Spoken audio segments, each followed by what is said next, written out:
Hello everybody and welcome back to Odin's Movie Blog. I am the critic who is a cynic. Hope you're doing well, and today we're going to be talking about this story. Episode Backlash documentary investigates media's demonization of Star Wars fans. And all I can say is whether this is true, whether this is going to come to realization or not, I think that this is something that needs to be made. I think that with everything that's been happening ever since The Last Jedi got into theaters, and we really just did see a backlash, and people can try and deny it all they want. They can try and spin the numbers, they can try and spin the facts all they want.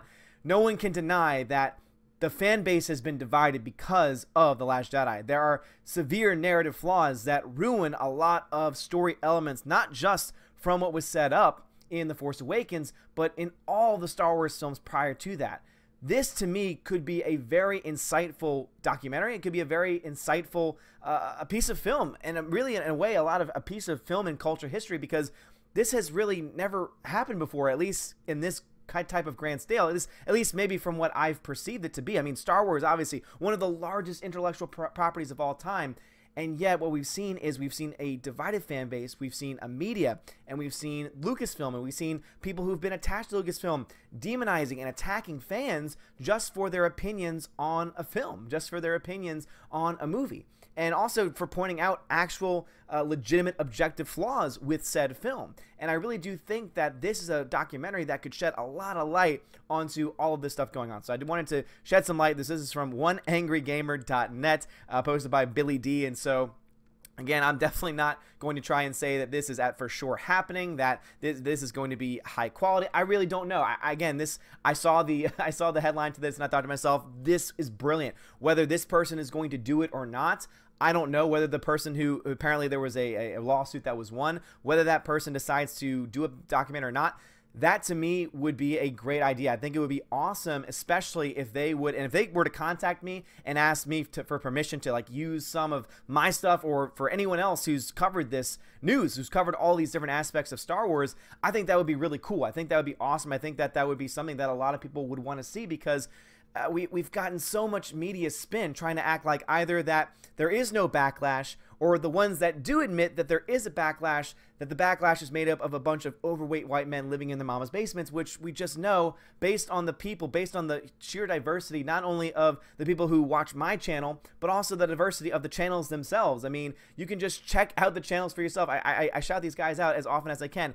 Ivan Ortega, amazing guy, re-editing The Last Jedi into a sensible film. I cannot wait to see his cut. It looks awesome. If you've never seen his stuff before, go check him out. Go check out to see how he's changing certain scenes, and how he's pointing out the flaws of those scenes, and how just by using editing, just by changing the shot, just by even adding in certain elements, he's able to make the shot actually make some damn sense, which is great to see.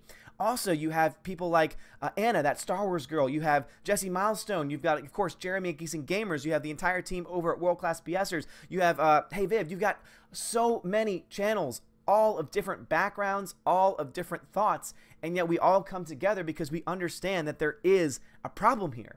There is a situation, and to me, I think that it is large enough. It is big enough. And again, if you don't think it is, look to Solo's box office numbers. I keep saying it. $200 million lost on that one film alone. And you can try and say, oh, but look at all the money they've made on all the previous Star Wars films since Disney has taken over. That is true, but you cannot deny there is a downward trajectory. It is getting to the point now where Episode 9 might not even make $1 billion. It's getting to the point where if they do decide to split it into two films, it might not be enough at this point. There are so many factors that are in play. There are so many things. There are so many determining factors that will in the end let us know what kind of money the films are going to make going forward. But something has to be done, obviously. But to have someone cover that, and to cover the background coverage of just the fan base, I think it'd be a really cool idea. So let's just dive into this a little bit. So as it says, this is updated as of today. So it says British film producer Mark John managed to win a lawsuit against Lucasfilm after the company tried to shut down a convention broadcast of Star Wars Episode 7 The Force Awakens, as detailed over at blackstonechambers.com. After winning the lawsuit, John began following along the recent controversies involving the backlash against fans in the Star Wars community, from the media and from Lucasfilm itself. Hence, he decided to make a documentary about the phenomenon called Episode Backlash. So again, I've not seen this documentary. I don't know what kind of reach this is going to have. I don't know if he's just going to try and upload this on YouTube, or if he's going to try and make some profit off of it. But even this aside, even Episode Backlash aside, I would love for someone, again, this is not me, maybe an Ivan Ortega. I mean, I might have to shout out Ivan Ortega. So guys, if you're an Ivan Ortega fan, maybe shout this out to him saying, Ivan, try and talk to a bunch of YouTubers and try and see, hey, can I borrow your material? And maybe Ivan could cut together a documentary type project that could be kind of like a bullet points of all the problems, kind of like showcasing and highlighting and kind of documenting where it all started and where it is today. I think that could be fascinating. I think that a lot of people would want to see that because, as we've seen, these channels have grown. These channels that have been talking common sense Star Wars news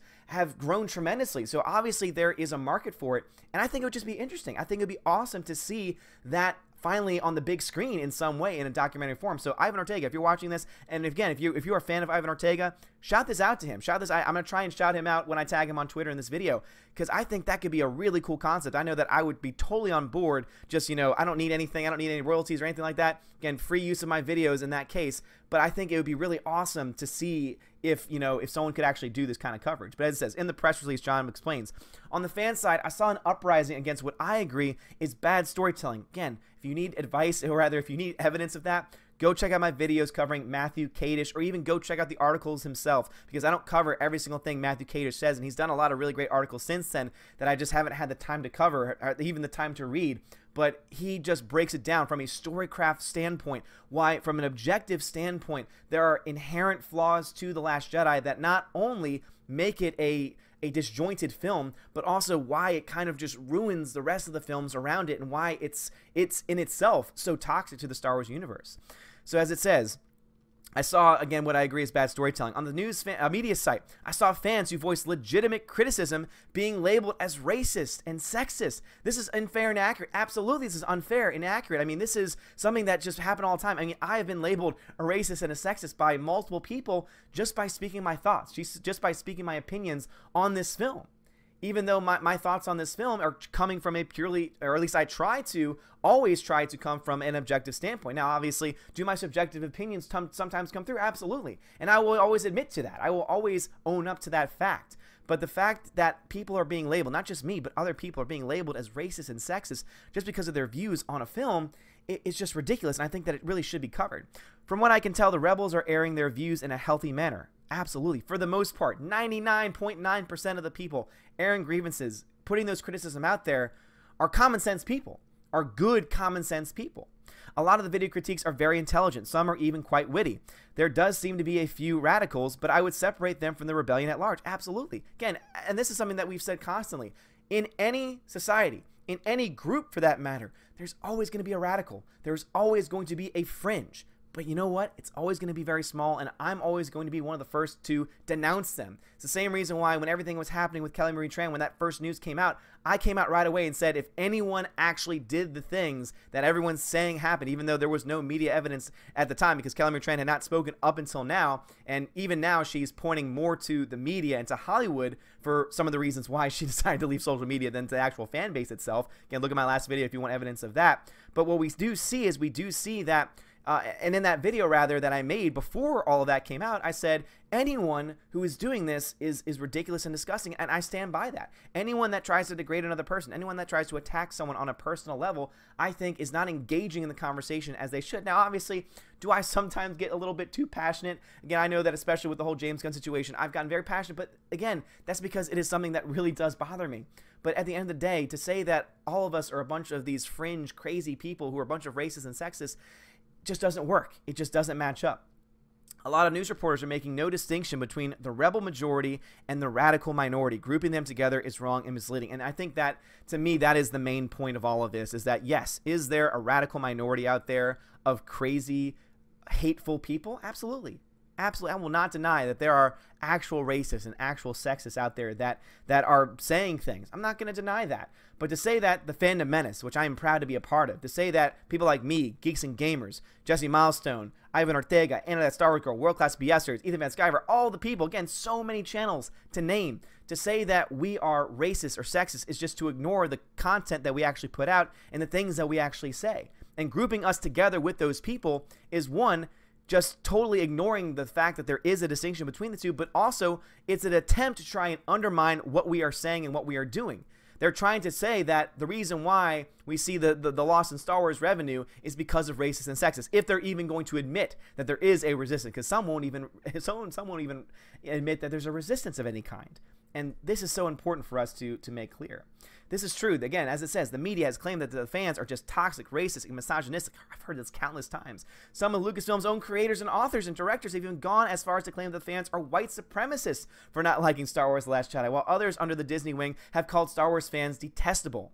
Director Rian Johnson went so far as to lambast the fans, claiming that the resistance was reminiscent of Gamergate tactics. This kind of absurdity kicked into high gear after Star Wars fans boycotted Solo: A Star Wars Story. There was a boycott. And if anyone wants to try and say, oh, no, there wasn't, and it was because it came out in May, even though the Star Wars films have come out in May before, oh, it's because of bad marketing, even though there was a crap ton of marketing there. We can see that they spent a lot of money on marketing, even though they can say that, oh, it was just not a very strong story. Okay, well, there's a movie called The Meg right now that is not a very strong story, and yet is bringing in millions upon millions of dollars. So every single argument that they try and put up to defend why Solo did bad just doesn't hold up, just does not hold water, just does not hold up when put to scrutiny. But guess what does? The fact that people chose not to go see it.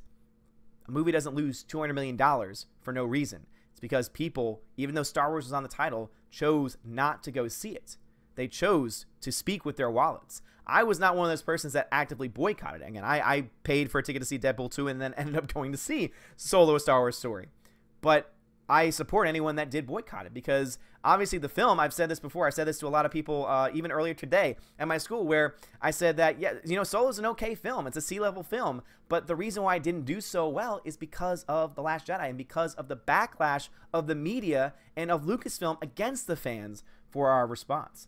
This kind of absurdity kicked into high gear again when we boycotted it and caused it to tank at the box office, which angered Disney and Lucasfilm. Again, $200 million loss. According to John, he'll be looking into the situation with an investigative touch, as well as taking feedback from fans. I love this idea. When time is taken to properly investigate the situation, it becomes clear that the fan rebellion has nothing to do with race or gender. Thank you. It doesn't. Most of us could care less about those things. Again, what do I want in Star Wars? I want a good movie. I want a good movie and a good story that I can get lost in for 2 hours. That's all I want. But when you're going to put identity politics into these films, and when you're going to put bad narrative story elements into these films, I'm going to have a problem. I'm not going to want to support that. Fans just want to see good Star Wars films. Thank you. This rebellion is no minority. It is driven by the love for Star Wars, not by hate.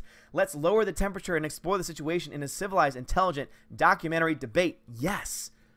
Again, I hope this guy is serious, and if this guy isn't serious, I hope someone who's maybe listening to this or anyone picks up this mantle and does it, because I think a documentary covering all of this from all sides would be beneficial to this overall discussion, and maybe, just maybe, might be what Lucasfilm needs if they don't make the changes that they need to make at this point. Might just be the thing that, you know, finally gets Lucasfilm in gear, making the stories that we want to see, making the stories good.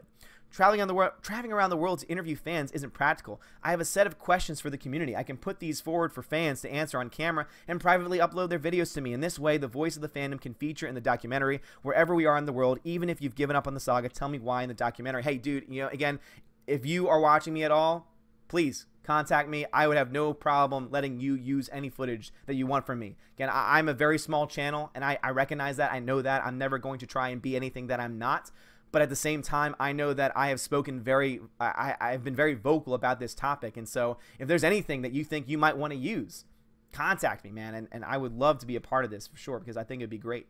I imagine if John doesn't toe the line set forward by the media, it will be shunned just like what happened by Casey J's documentary, The Red Pill, which exposed the destructive nature of third-wave feminism and thus was dropped from various digital distribution services, including Netflix. I remember hearing about that too. I mean, The Red Pill very much went after third-wave feminism because, again, I'm a feminist. But third-wave feminism is not feminism. Third-wave feminism is a entirely different entity, and it's for an entirely different discussion on an entirely different channel. But, I mean, again, look up The Red Pill for yourself and just to see what kind of things that it exposes, and also it shows you the bias that is out there, the bias that's in the media, the bias that is in companies like Netflix, who's going to shun those ideas. And yet, guess what they are going to have? They are going to have Bill Nye the Science Guy come on and, you know, talk about gender spectrum. They are going to have, you know, on the YouTube channel, on the YouTube TV service, they're going to have the Young Turks. And again, you can agree with any of those points. I'm not trying to say, I'm not trying to demonize you for those points, but if you're going to have those ideas on there, if you're going to essentially promote those ideas by having them on there, you can't just pick and choose without some kind of backlash from people. Again, that's just my own thought. Again, obviously you're a private company, you make those choices, but you at least have to admit that you're being hypocritical by doing that. Nevertheless, if you're interested in learning more about the episode Backlash documentary and deep dive into Disney and Lucasfilm's war against their own fans, you can visit the official site, which I'm going to visit right now. So episodebacklash.com. So again, guys, if you want to become a part of this, if you want to support it, if you want to find out more about it, go to backlash.com. I know that episodebacklash.com. I know that I'm going to do so. I'm going to try and contact the guy who's in charge of this just to say, hey, I mean, I don't know about uploading a specific video, but you know what? You can look through my content and whatever it is that you think you might want to use, let me know. And again, I have no problem donating these videos for that. But anyway, guys, what are y'all's thoughts about this? Do you think that a documentary should be made? Do you think that this would be a good thing? Do you think that the backlash, especially from the media and also from Lucasfilm itself, needs to be investigated? I honestly think that there's a story there. I honestly think that it's something that a lot of people would be interested in. So guys, if you're interested in something like that, let me know. Please let me know in the comments. I would love to hear your feedback. Also, guys, if you like this video, hit that thumbs up, hit that subscribe. We are a growing channel. It's been great. Today was a crazy day for me at school, and it was kind of amazing for a lot of different reasons. And so all I have to say is thank you to all my new subscribers, and thank you so much for the support. I really do appreciate it. But again, guys, thank you so much for watching. Have a great day, and as always, God bless. Have a good one, guys.